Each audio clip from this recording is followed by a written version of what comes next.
Pregnancy के कुछ ऐसे खास साइंस जो ये शो करेंगे कि आपके बेली में बेबी बॉय है या बेबी गर्ल है। अस्सलाम वालेकुम जी, वेलकम बैक टू पख्तुलिश। आज की वीडियो में आपके साथ प्रेगनेंसी के वो ख़ास साइंस, आम साइंस की बात नहीं कर रही, वो ख़ास साइंस की बात कर रही हूँ जो प्रैक्टिकली मैंने देखे हैं, जो कि कॉमन है मेजॉरिटी ख़वातीन में। वही साइंस पे बात करूँगी कि आपका बेबी बॉय है या बेबी गर्ल है। तो स्टार्ट करते हैं सबसे पहले फर्स्ट ट्राइमेस्टर से।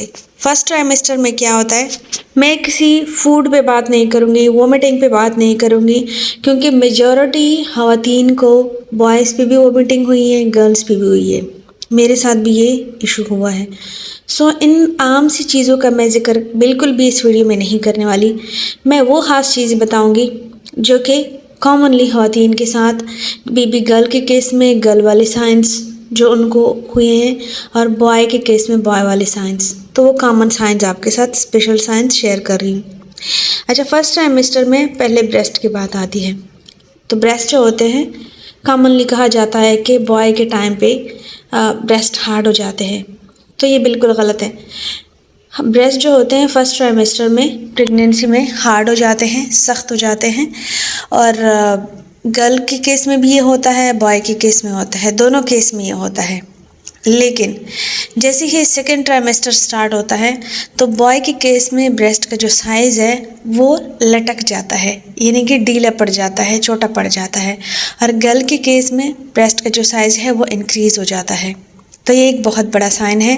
ब्रेस्ट का साइज़ गर्ल के केस में इंक्रीज़ होता है, बॉय के केस में सेकेंड ट्राइमेस्टर से ही लटकना शुरू हो जाता है, छोटा होना शुरू हो जाता है, ढीला होना शुरू हो जाता है। अगर ये फर्स्ट ट्राइमेस्टर की बात हो रही है तो फर्स्ट ट्राइमेस्टर में अगर बॉय का केस है तो बॉय केस में फर्स्ट ट्राइमेस्टर में जो माँ होती है उसका फेस जो होता है वो स्लिम दिखने लगता है, अच्छा नहीं दिखता, यानी नोज़ भी लंबी लंबी से लगती है, फेस भी अजीब से स्लिम हो जाता है। तो फेस की जो जितनी आपकी शक्ल है वो ख़राब हो जाती है। जैसे कॉमनली आपको लोग कहते हैं कि आपका रंग जो है बिल्कुल ख़राब हो गया है, आपके नक्श जो हैं बिल्कुल भी अच्छे नहीं लग रहे हैं, आप स्लिम से लगते हैं। हालांकि वेट वही होता है या शायद इंक्रीज़ भी हो जाए, लेकिन फेस से ऐसे लगता है जैसे बहुत स्लिम हड्डियों का ढांचा बन गई हो, और नोज़ भी काफ़ी लंबी लंबी दिखती है। फर्स्ट ट्राइमेस्टर में गर्ल केस पे क्या होता है कि इंसान की शक्ल सेम वैसी की वैसी रहती है, ख़राब नहीं होती, बल्कि मेजॉरिटी ये होता है कि फेस मज़ीद क्लियर एंड फेयर हो जाता है, यानी अच्छा लगने लगता है, बड़ा बड़ा सा लगने लगता है। तो गर्ल के केस में फर्स्ट ट्राइमेस्टर में ये होता है, बॉय में शक्ल ख़राब लगती है फर्स्ट ट्राइमेस्टर में, एंड गर्ल के केस में शक्ल अच्छी लगती है। बट यहाँ पे एक कन्फ्यूजन है। बॉय के केस में जैसे ही आपका सेकेंड ट्राइमेस्टर शुरू हो जाता है तो आपका फेस अच्छा होने लगता है, यानी अच्छा दिखने लगता है, लेकिन वो शॉर्ट टाइम के लिए होता है, 1-2 महीने के लिए, फिर वही अपनी पोजीशन में आ जाता है। फर्स्ट ट्राइमेस्टर की तरह बुरा भी नहीं लगता, लेकिन नॉर्मल पोजीशन में आ जाता है, वेट भी बढ़ने लगता है। लेकिन जैसे ही सेकेंड ट्राइमेस्टर स्टार्ट होता है, बॉय की कंडीशन में आपका फेस थोड़ा बहुत अच्छा लगने लगता है, आपकी शक्ल अच्छी हो जाती है शॉर्ट टाइम के लिए, 1-2 महीने के लिए। और गर्ल के केस में कम्प्लीटली 9 मंथ आपकी शक्ल अच्छी रहती है, बड़ा बड़ा फेस रहता है, साफ साफ रहता है, ये फ़र्क जान लीजिए। बॉय के केस में पिगमेंटेशन के ज़्यादा चांसेस होते हैं। जिन लड़कियों पे जो स्पेशली न्यूली मैरिड होती हैं उन पे पिगमेंटेशन ना भी हो, जैसे मेरे पिगमेंटेशन बिल्कुल थे भी नहीं, बिल्कुल फेयर फेस था, फिर भी मेरे फेस पे ब्राउन से पिगमेंटेशन आ गए बॉय के केस पे। लेकिन गर्ल के केस में पिगमेंटेशन अगर है भी तो वो भी हल्के पड़ जाते हैं, कम पड़ जाते हैं, और फेस पहले के मुकाबले में, नॉर्मल कंडीशन के मुकाबले में ज़्यादा अच्छा हो जाता है। ये सारी ज़ाहरी हुस्न की बात हो रही है, ज़ाहरी जसामत की बात हो रही है। तो ज़ाहरी जसामत में ये भी बात आती है कि बॉय के केस में आपके हिप्स का जो शेप है, जो कम्प्लीटली पुश्त से लेकर हिप्स तक जो एरिया है वो सेम टू सेम रहता है, यानी वो पेलता नहीं है।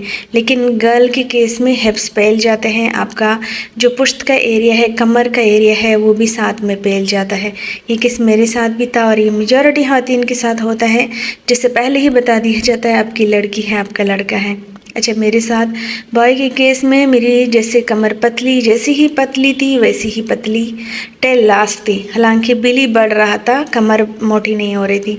लेकिन अब गर्ल के केस में क्या है कि मेरी कमर भी फ्लैट हो गई है, मतलब सारा का सारा बेली का सारा जो चढ़ाव है वो हिप्स के ऊपर और कमर के ऊपर भी फैल गया है। तो गर्ल के केस में यह होता है, हिप्स और कमर का एरिया फैल जाता है, और बॉय के केस में कमर वैसी की पतली रहती है, बाकी हिप्स जो है वो भी वैसे ही रहते हैं, वेट के मुताबिक बढ़ते हैं, फैलते नहीं हैं इतने। अब कुछ इनसाइड बात करें। इनसाइड क्या है कि बॉयज़ के केस में माँ नोटिस करेगी कि सेकेंड ट्राइमेस्टर से ही बेबी का जो कम्प्लीटली पुशअप है, ध्यान है, वो ऊपर की तरफ होता है, स्टमक की तरफ, ऊपर जो पुश्त है, चेस्ट है, उनकी तरफ बच्चे का जोर ज़्यादा पड़ता है, ऊपर की तरफ जाता है।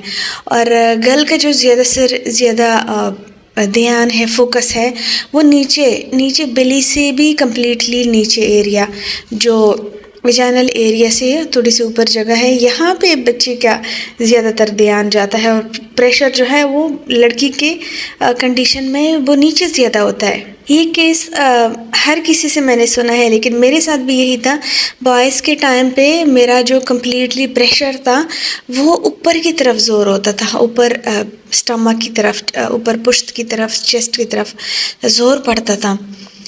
चेस्ट की तरफ जाता तो नहीं है, लेकिन ज़ोर ऊपर की तरफ सारा आता था। और गर्ल के केस में अब ये है कि सारा जो फोकस है वो नीचे होता है, इवन के नीचे एरिया में इनसे कभी कभी दर्द भी होता है, ज़ोर भी पड़ता है, और ये शुरू से हो रहा है। अच्छा जी, हुस्न की बात की जाए तो हुस्न में एक और चीज़ भी आती है, वो हमारे हेयर्स। बॉयज़ के केस में अगर स्किन ख़राब होती है, पिगमेंटेशन बन जाते हैं, सेकंड ट्राइमेस्टर से ये चीज़ स्टार्ट हो जाती है, लेकिन पिगमेंटेशन का सिलसिला, तो यहाँ से हेयर फॉल भी ख़त्म, यानी कि आपके बाल बॉय के केस में ज़्यादा प्यारे हो जाते हैं। स्किन अगर ख़राब हो जाती है, बाल आपके ज़्यादा अच्छे हो जाते हैं, हेयर फॉल भी इतना खास नहीं होता। लेकिन गर्ल के केस में अगर स्किन अच्छी हो जाती है, शक्ल अच्छी हो जाती है, लेकिन हेयर फॉल गर्ल के केस में बहुत होता है, और बाल भी रूखी पीके सी हो जाते हैं। और गर्ल के केस में ये भी कॉमन इशू है कि मोस्टली लोगों को एलर्जी, स्किन एलर्जी या स्किन एचिंग का मसला ज़्यादातर रहता है।